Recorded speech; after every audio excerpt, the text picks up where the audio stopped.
Patrick Thean. He has helped more CEOs break through their growth ceilings than almost anybody I've ever met. Most of the challenges I've seen have really been execution challenges. Most of us had trouble committing to what we said we're going to do. I think we have the best intention, but again, like juggling 15 things. I always had this vision on my mind of a stick spinning a plate, right? And I'm trying, people will come to me for this problem. Sometimes entrepreneurs create excitement for no reason other than to feel fulfilled. So we create crises and we do crazy stuff to make ourselves feel validated. And all of a sudden I realize, like, I'm not crazy, I'm a visionary. And there's so many things happening around me that are breaking and cracking. What happens at the next level? The same bad guys come at you, but they come at you faster. And you get a different set of bad guys as well. And then when you win that level, what's your reward? Level 3. The next level. Man, like, I'm the problem solver. Like, give me that big problem and I'm going to solve it. But how do I shift to problem identifier? This is the unfiltered truth about entrepreneurship. Raw, no BS, no sugarcoating. Welcome to Entrepreneur Intel. I'm your host, Wes Matthews. Each episode, we'll learn from experienced founders and uncover the top 5% learnings that led to their success in all things personal, family, and business. This show is sponsored by Stealth Consulting, delivering clear marketing strategies, ROI, and no surprises. All right, I am really excited for today's guest. He has helped more CEOs break through their growth ceilings than almost anybody I've ever met. Patrick Thean is the co-founder of Rhythm Systems, best-selling author of Rhythm and the Journey to CEO Success, and a guy who's not just talking theory, he's lived this. He's built a fast growth company from scratch, hit the Inc. 500 and exited, and then dedicated his career to building a framework that helps leadership teams stop drowning in firefighting and actually scale with intention. He's a systems guy, a rhythm guy, a stop guessing guy, and an actually execute guy. Super excited to dive in this conversation. It's been a long time coming, and actually we're closing out the year with you, Patrick, so got a lot riding on this. But you're the guy that CEOs call when growth stalls and things start slipping. So what I like about your work is it's not theory, it's actually systems and execution. So diving right in, you've coached thousands of leaders, but why do companies hit that ceiling? Well, first, thank you for inviting me on your show. I've been looking forward to talking to you. It's been good. Let me ask you a question. It's real simple. It's simple, but it's not easy. I would say most of the challenges I've seen have really been execution challenges. Like, they hit the growth ceiling because they fail to achieve their commitments. And so the number one lesson I share of all the people I coach is you will not succeed unless you commit and execute and do that repeatedly. And it gets boring, but I'm trying to help people build a boring company, if I can say that. In other words, sometimes entrepreneurs create excitement for no reason other than to feel fulfilled. So we create crises and we do crazy stuff to make ourselves feel validated. And oftentimes it ends up in a crisis. That being said, I would say most of us just have trouble committing to what we said we're going to do and then executing on that repeatedly. You got to do that. You got to do that over and over again in order to succeed. What's funny is I love the simple questions are always the most, the deepest. But as a pure visionary, I create so much chaos. I don't know why I do it. But you bring up something that I think is really important, looking at through the lens of an entrepreneurial company is I'm a visionary. And I almost feel like when we start to go to execution, I'll go hard for like a day. Yes. And then I'm off to the next thing, right? So do you feel it's like when a visionary has that realization that, hey, you got to let go of the vine a little bit, you got to bring somebody in that can execute your vision? Or like, where do you see that? Or are you like, I want to get that visionary to execute? What are your thoughts on that? I believe that you should do what you're best at. So some visionaries can execute and some can't. But every visionary needs to understand what it takes to execute. One of my clients been with me a long, long time, 25 years. He doesn't have a lot of discipline. But what he does do is he said to me, Patrick, I recognize that discipline is necessary for my company to grow. So he's installed the disciplines. Now, he himself has a bit of trouble with discipline, but he allows the discipline to take hold in his company so that everybody else can execute. And so what I share with visionaries is, you got to do one thing really, really well. You've got to be able to help people. You got to be able to articulate what you want to achieve. Then you got to hold people accountable to the outcomes. If you can do that, and allow discipline to run its course, put in the right system, put in the right process, and allow your people to execute, you can succeed very well. What was your background, right? Like that's a long time, like a 25-year standing client is phenomenal. But Yeah. rewind back, like what led you down to the path of rhythm? Were you running a company or like Yeah. talk a little bit about that? So Rhythm is actually my third company that I've run. My first one, Medisys, was the one where we were number 151 on the Inc. 500. We were Entrepreneur of the Year for North Carolina. We were a rocket ship, growing at 100% a year for quite a few years. And after about 7 years, we sold the company, had a good exit. And I was very young. I was like, 32, 33 years old. The world thought we were successful and rewarded me with an exit. On the inside looking out, though, I was stressed. I was running from crisis to crisis. And I always felt like I was like the dog running behind that car. And one night, I woke up at 2 a.m. And at 2 a.m., cold sweat, things were breaking around me. But my status reports all looked pretty good. My consulting managers all said things were pretty good. But my gut told me that things were not pretty good. So that night, I kind of woke up and then I went back to work the next day and started asking different questions. And without realizing, I built my first early warning system with a number of leading indicators. And I came to this realization that I was asking the wrong questions and looking at the wrong indicators. I was looking at results indicators only, because that's what most people teach you, is to manage the result indicators. And so I built my first early warning system, got out of that crisis and survived long enough to be successful. As like I said, the world decided we were successful and rewarded us with an exit. So after that, a lot of entrepreneurs, this was in the late 90s, a lot of entrepreneurs came out asking me for help, and thought of me giving back, I would help them. But then I would realize that, gee, I wasn't as dumb as I thought I was. Like these poor guys were having some of the same challenges that I had and missing on their commitments. So, over the last 25 years, I've been really committed to realize that my real calling is to help CEOs not fail, but rather to succeed and then to achieve their dreams and build great companies. And so I would say it's added a lot of joy to my life to realize that. And I didn't really start this realizing that. I mean, entrepreneurs asking me for help, and my oldest customer, Michael Prager, I've been coaching for 25 years. He's the co-author, by the way, of my new book, which is The Journey to CEO Success. And Michael and I got set together a few years ago. We said, hey, what if we curated what are the most important things a CEO should do to succeed? Now, Michael's a really unique guy because he succeeded over many inflection points of the company, from zero to unicorn, to taking the company public in 2021, having almost 1,600 employees now.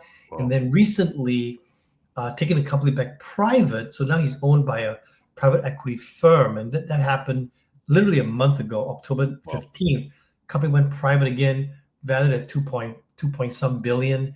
And he's still the guy. He's still running it. So it's very seldom, almost never, right, that you find a founder that can go through that journey, through all those different inflection points. And that's why we wrote this book together. It's really his gift to the world to say, hey, how does one make it this far? And we've got the benefit of, he's not the only guy that I've had a lot of a long relationship with. So we also have stories from a lot of my clients I've coached for 12 years, 15 years, That's 10 awesome. Years on up.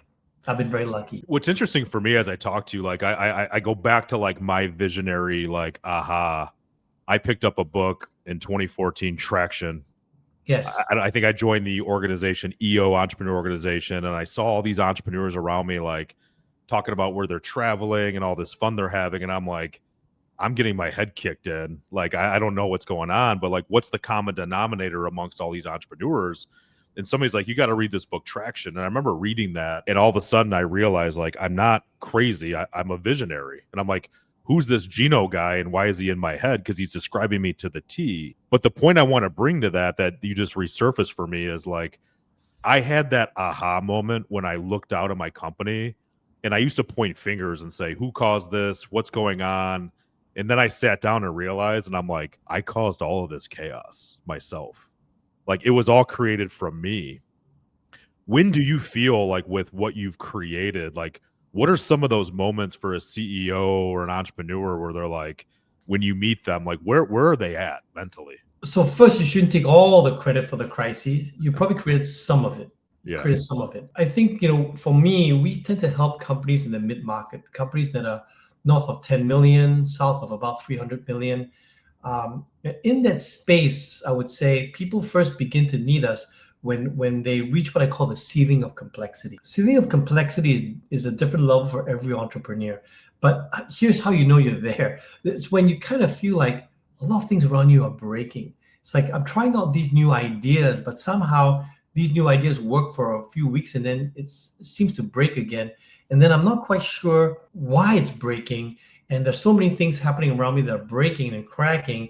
I'm not sure which one to tackle first. So that's what I call the ceiling of complexity. So when you have that feeling, that's when you're hitting that ceiling where things are just not working around you correctly. So what I think happens, and it's different for everyone, what I do think happens is that we are used to fixing problems one at a time.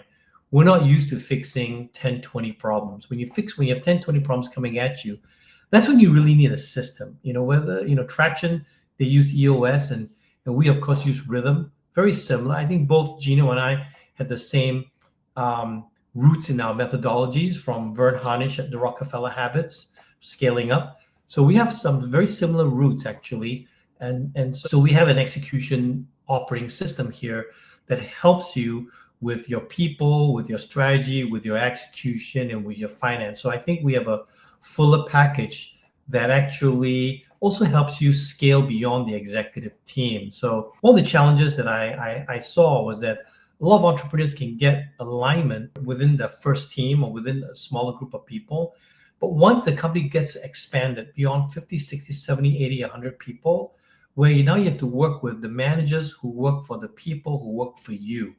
That's when it's difficult to take this one-page plan and cascade it out to everybody else. Yeah, no, it's. I think you're spot on. I mean, that's kind of where I fell apart, like with my company. Like I felt out of control, and we had all these things written down and these plans, but I couldn't get my arms around it. And I think for me as a visionary, and a lot of visionaries I see or hang with, I don't think we're that great at execution. I think the follow through is really low. Yeah, I think we have the best intention, but again, like juggling 15 things. I always had this vision in my mind of, a stick spinning a plate, right? And I'm trying, and like things pop up. I'm the firefighter, right? Maybe that feeds my ego, and I say I don't have one, but like people will come to me for this problem, and that's probably where I get a lot of validation. But then I haven't looked at my to-dos or like what I should be working on. So how do you find, like in your experience, and just you have so much experience in this space, I'm curious that I run into a lot of entrepreneurs, visionaries, that it's really hard to let go of the vine, and like they need to bring in a COO or somebody to operations, or how can they start to let go of certain things in their business that they're good at but they're not best in the world at? Yeah, so my new book, The CEO's Journey to CEO Success, the 7 key practices. The first one is about being curious, and I think that what happens is that we believe we know how to solve the problems. And first of all, most successful entrepreneurs are very good problem solvers. So we begin to solve what I call the level 1 problems. The company gets bigger now. Company gets bigger, and we don't have enough time or energy to go solve all the problems. And what happens is that as the company gets bigger, we still try and solve the problems, but our time is getting split now. So we'll jump into a problem, but we don't have full context. So sometimes by trying to solve a problem without full context, you might be actually compounding the problem, right? So I think that's one of the challenges, is that we are used to problem solving. And so we jump in to help our team members solve their problems. Actually, we shouldn't be doing that. We should actually get curious and learn more about the problem. Then the second thing we got to do is we got to level ourselves up. We got to grow. We got to figure out how to move from being a problem solver to being a problem identifier and a problem deployment person. In other words, Wes, I'm going to deploy you to solve this problem. I'm not going to solve it. I'm going to deploy you to solve this problem. And then I'm going to ask you 3 questions to make sure that you're solving it. And then I want to coach you and help you. So these are skills that we typically don't have. The skill that we typically have is, let me go ask 3 big questions about this problem. In fact, get obsessed with it till I solve it. Okay. Well, the company is small. We can do that. But when the company gets bigger, we can't do that anymore. So this is what I mean by we got to level up. It's almost like playing a video game. And I watched my daughters play the video games, and I noticed something. I noticed that they play level 1 and then they kill the monsters, right? Or the bad guys. Then they go to the next level. What happens at the next level? The same bad guys come at you, but they come at you faster. And you get a different set of bad guys as well. And when you get hurt, your health points decrease faster. So now you have to deal with the same bad guys, but kill them quicker. And then you have to learn quickly about the new bad guys, and your health points get deducted faster. And then when you win that level, what's your reward? Level 3, the next level. So running a company is not that different, right? It's like we solve these problems and our reward is the next level.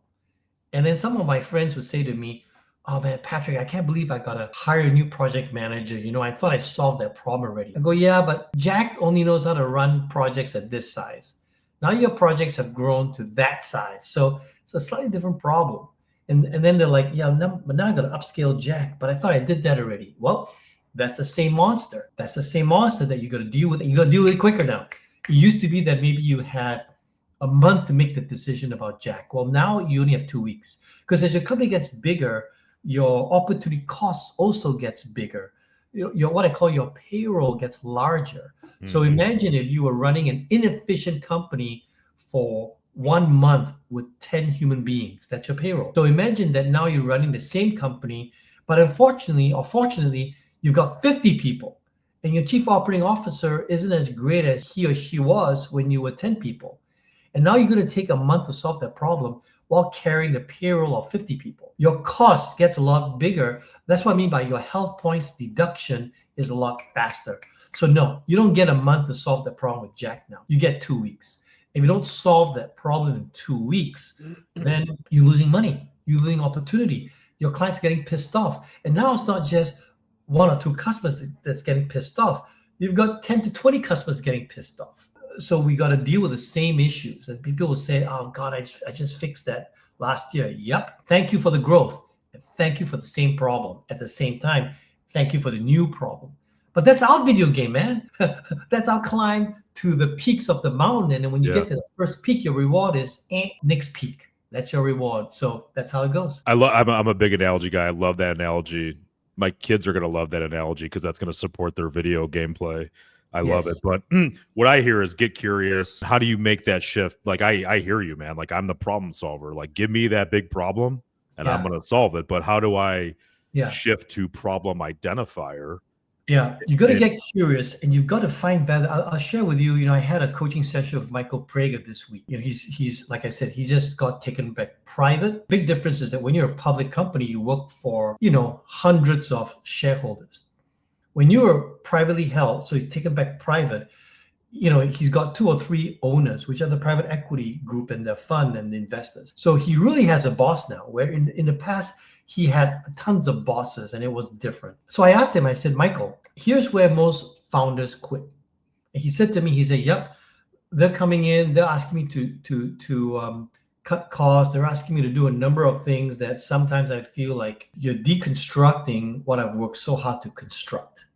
He said, Patrick, I can understand now why a lot of founders quit at this point, because you've got all the money you need, by the way. Yeah. So he doesn't need money now, right? He's got all the money he needs. He's a financially successful guy. So I said, so Michael, why are you staying in the game? Why do you still want to do this? This is what he said to me. He said, I am really curious. So his investor is TPG. He said, TPG has a great track record of increasing a company's value and doing it very well. And he said, I'm really curious to see how they do it. Like, I'm looking forward to learning the playbook. So here's the secret behind Michael's ability to keep leveling up. He recognizes that the problems around him are now different. The second thing is he recognizes that his knowledge is at an endpoint. And in order for him to grow, he's got to learn more. He's got to be curious. Now, a lot of people, forget whether you're an entrepreneur or not, but a lot of people tap out. We tap out when we believe we're smart enough. So experience is a double-edged sword.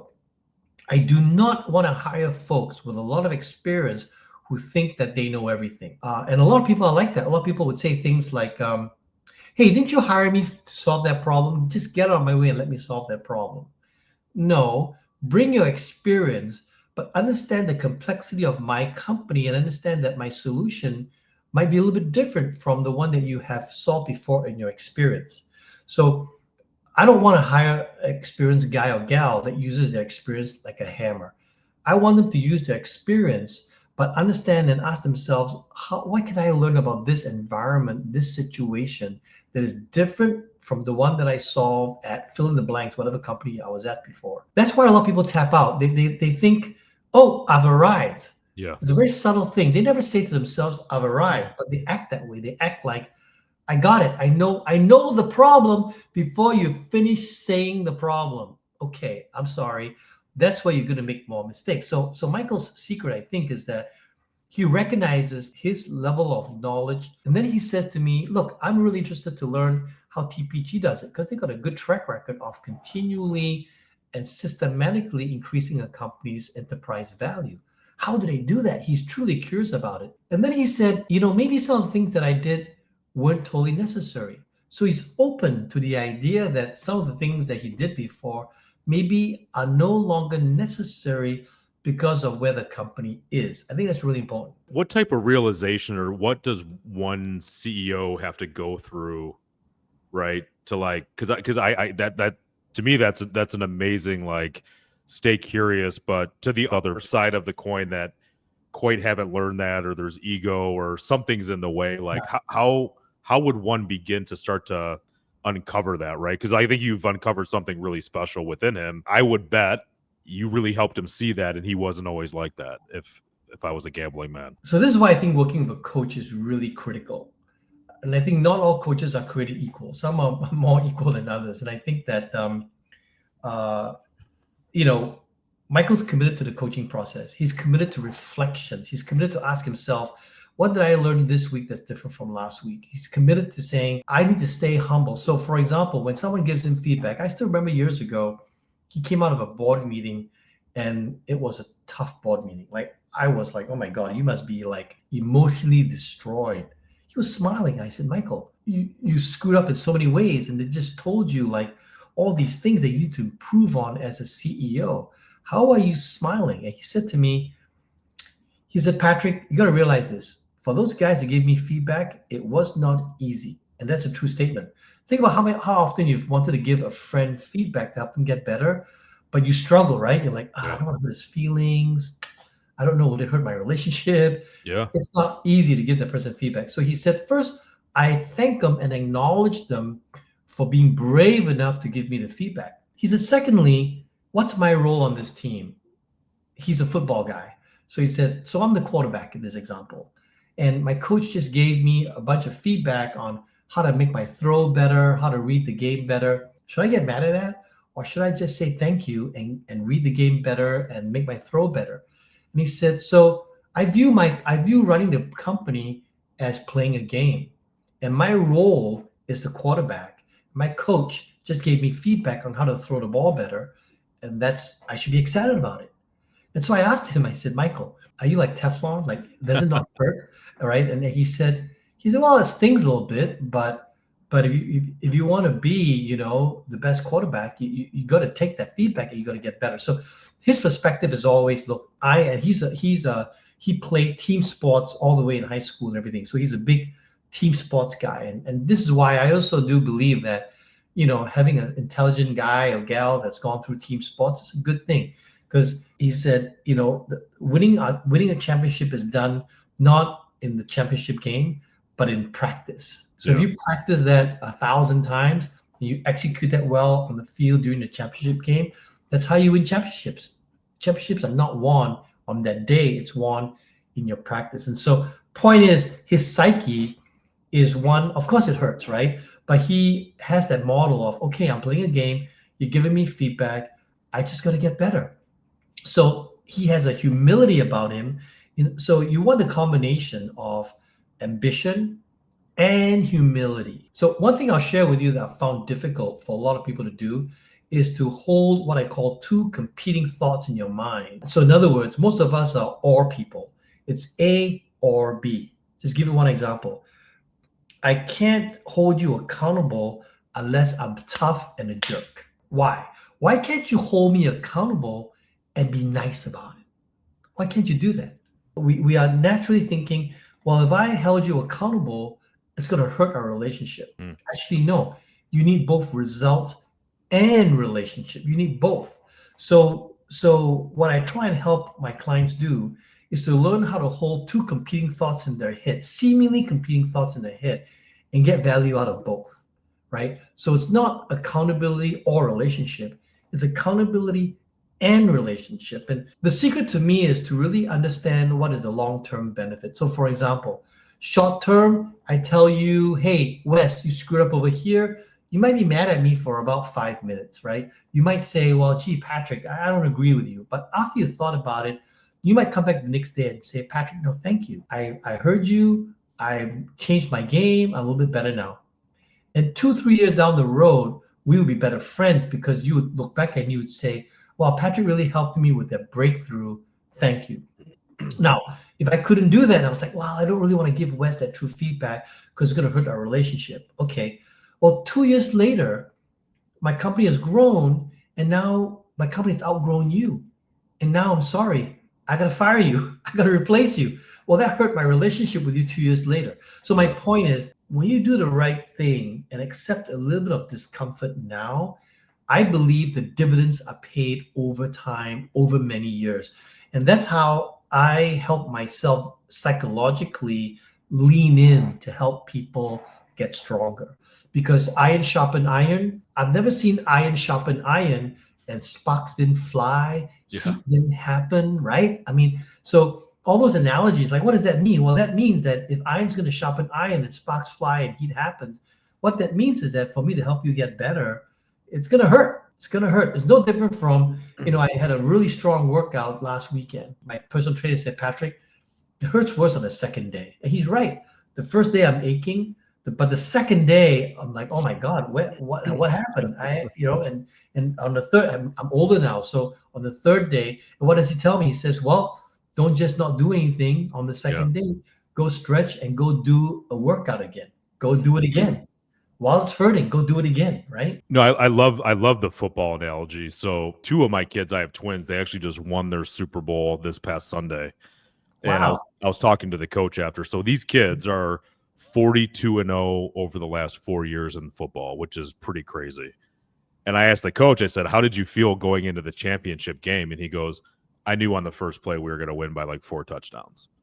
And it was just the way the kids showed up and how he knew they were going to execute. All he had to see was that one play, knowing that resonates with me. And what I want to ask is, there's obviously other football teams that don't win, right? Yes. And there's a lot of factors why they don't win. So believing in coaching like you do and I do, but like, how do you know if you have a good one or bad one? Because as a CEO or visionary, as a human, right, even if it's your workout coach, you don't got time to waste. I don't have time to waste. Like, how do we know we have the right coach? I think a good coach is one who has enough empathy and love and care for you. So one rule I have is I don't take on a customer unless I really like the customer. And one of my customers that I didn't coach personally asked me that. And he said, isn't that a little bit selfish of you? I said, well, yes and no. I said, when I take on a customer, when I coach a customer, I love them. And I think about them all the time. I tell people, look, you're really renting a condo in my brain. Like, I don't charge by the hour. My team doesn't charge by the hour. You're really getting a condo in my brain. We're thinking about you. And I personally find it a lot easier to think about you if I like you. So if I don't like you, if we don't have chemistry, we don't get along well, that's the first thing, and I can't coach you, right? So I would advise all the coaches out there to think of it that way. If you don't have good chemistry with the person you're trying to coach, you're probably not doing that person any favors by taking their money. So that's the first thing. The second thing, so that's what I look for. And I think the coach you want is someone that will really listen and think hard about you, not just bring, you want that person to bring patterns, but you want that person to also be able to apply the right patterns to you and to pull back when it looks like you don't need that particular pattern. So it's all about you, it's not about the coach. So what do I look for as somebody asked me also, why am I so successful? And I said, that's because I pick successful customers. And they say, you're just being humble. I said, no, I'm being real. Like, I find it a lot easier to coach a person that is coachable. Well, what does coachable mean? Coachable means the person has a strong desire to succeed, is willing to be humble enough and subject themselves to practices that they're not comfortable with. And then they've got to be able and willing to change. And then they got to have enough toughness to understand that they're going to rub some people the wrong way. So if you worry too much about rubbing people the wrong way, I'm probably not the coach for you, because you're never going to make everyone like you. What you got to do is make the people around you successful, right? By the way, you have kids, like you said. So I always ask parents, like, do you want to be your kid's parent, or do you want to be your kid's friend? I mean, sometimes as a parent, you got to tell them to do things that won't help you if you just try to be their friend, right? Right. You gotta provide some discipline. You got to provide some learning. You got to provide some guidance. So I think the people I tend to agree to coach are people that want to succeed, are more humble, are willing to have ambition, but subject themselves to learning and have enough humility. And they want to raise their ceiling, and they know it's going to be painful. So that's why I always say, look, you got to commit and then execute. Otherwise, you won't succeed. I was in a planning session with a client recently, actually last year, and they missed the deadlines. And so they're in the planning session. Okay, that deadline isn't going to work. Let's reset it. And I got mad in the planning session. I said, guys, do you know why you just missed that deadline? I said, because it's a freaking wish line. It's not a deadline. Like, no one died. Nothing happened. You're in this meeting, just resetting the next damn deadline, which you will freaking miss again because you didn't freaking commit to achieving that deadline. I'm not interested in your wish lines. I'm only interested to help you if you truly, truly understand that these are deadlines. Everyone in the room was a bit shocked, by the way, when I got so animated. But I was mad. I was mad that my client was failing. And they didn't see it, by the way. They were like, oh, we'll just, we missed that goal. Let's just carry it forward. Just move the flagpole down the field, right? Like that's just exactly. Just move the goal further back. I'm like, hey. It's not a deadline. You guys have wish lines. And so that's a key lesson for them to learn, which they learned. And the next session, they made their deadlines. And the CEO said, hey, we made our deadlines because these aren't wish lines anymore. So that's an example of a guy who learned, right? Who sat down, who reflected on it. Because I tell you, I'm sure it was painful when I said that, because I probably embarrassed him a little bit in the meeting, if you think about it, right? And so we have enough trust and depth in our relationship that I can do that. And frankly, I also think you need a coach that is willing to be fired. I say things like that to my clients because they need it. Yeah. And if they fire me, that's okay, right? If that gentleman comes up to me the next day and says, Patrick, you embarrassed me yesterday in my meeting, and I don't think that's going to work for me, that's okay. No, that's really great. I feel like I was with somebody today and they asked me, like, what do you really like to do? Or some question around that. And I said, I feel like I can, I have this vision in my mind of like Las Vegas, and like, I forget, is it Siegfried and Freud would go into the lion cage? Yes. Like they could tap the lion on the head and they would just like growl at him. Yes. Like somebody else will like bite their head off. But like, I love getting with other visionaries and being able to go head to head, just be blunt and direct, and not from a bad place, but like, because I feel like it's some people might be like, oh, poor CEO, right? But nobody really wants to step to the CEO or the visionary. And when it's an employee or leadership team, like their name's typically on the check. So there's a little bit of like reluctancy to say, oh, the boss wants to punt move the goal down the field. Sure. Like we're not going to argue with that. Like who's holding them accountable? So the CEO needs to be committed, needs to commit and execute. And I use the word repeatedly, which means they need a system that they can scale with, that they can repeat this process with regularly. And that's why we have rhythm. So rhythm helps you with taking your goals and planning what I call a 13-week race. And most people make the mistake of not understanding the difference between an execution plan and a strategic plan. Just because you have a strategic plan doesn't mean you have visualized and connected all the dots for execution. If you don't connect the dots for execution, you don't get full alignment with your teams down the path. And so This is why I think our process works.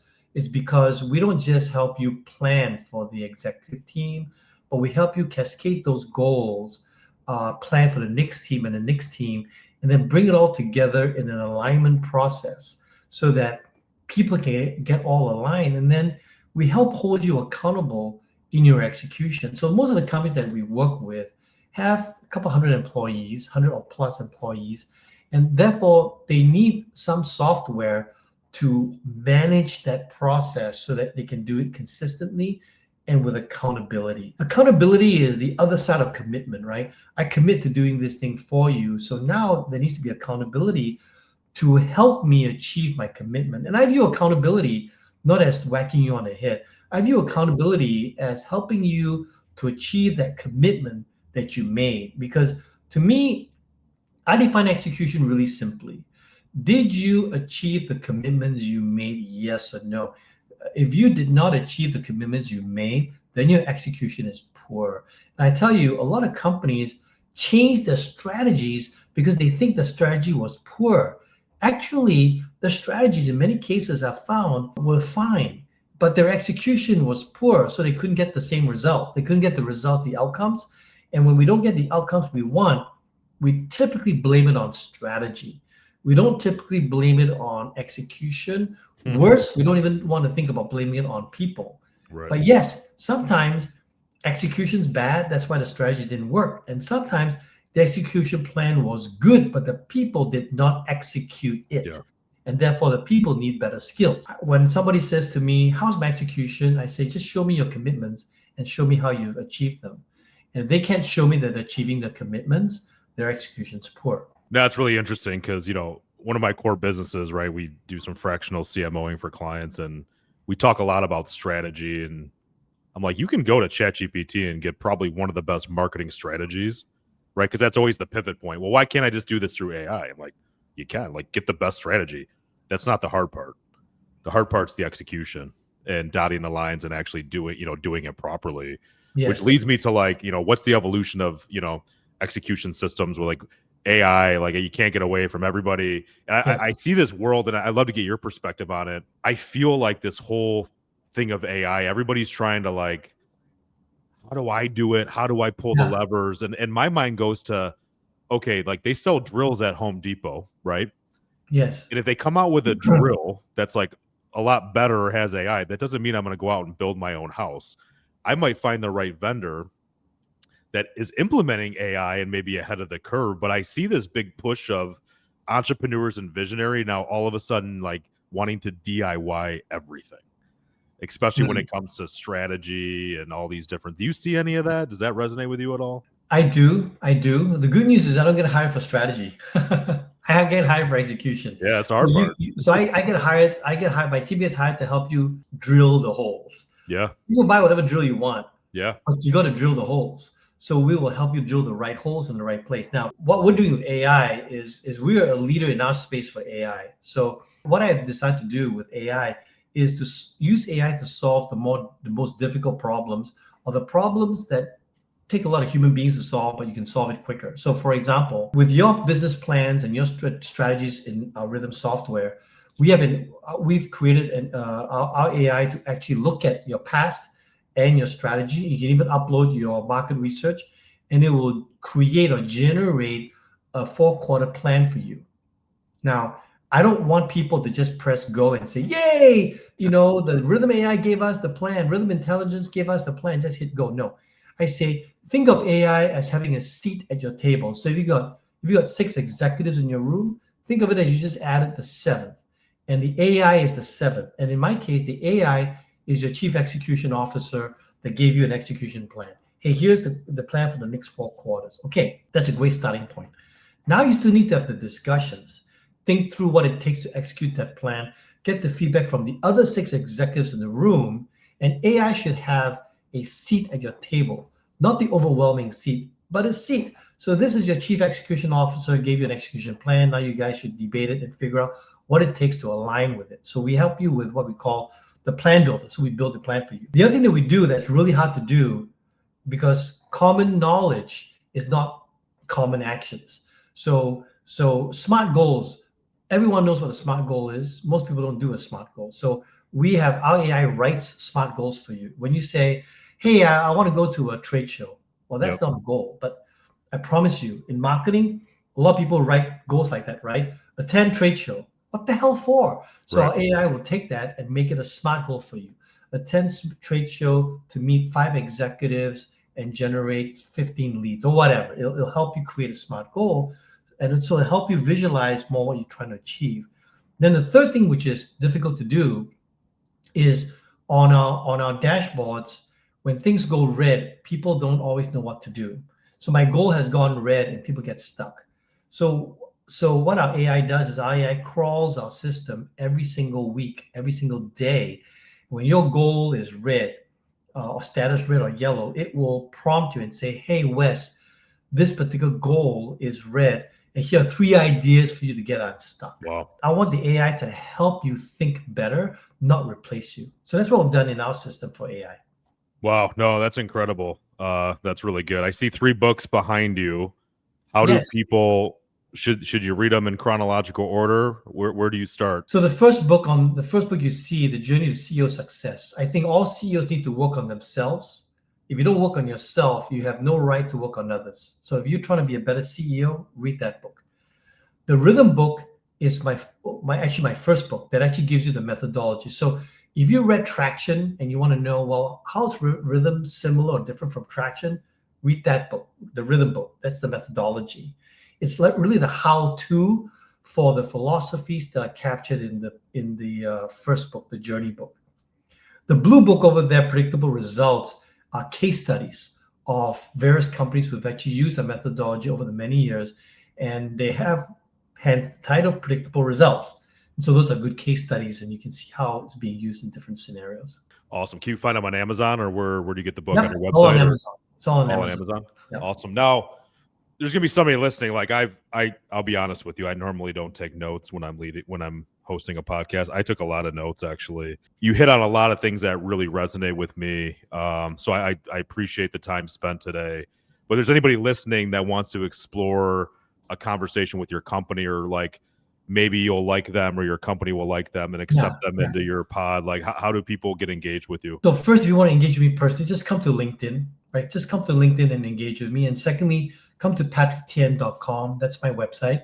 patrickthean.com will give you the freshest stuff and help you engage with me. So those are the 2 ways. Patrick, thank you so much. I learned a ton. It's been a long time coming. I appreciate the opportunity to sit down with you. You're a wealth of knowledge, and I appreciate the time. Thank you for inviting me. I really enjoyed talking with you today. Thank you. Thanks, Patrick. This has been another episode of Entrepreneur Intel. Thank you for joining us. For show notes or other episodes, please visit us at entrepreneurintel.com. Until next time.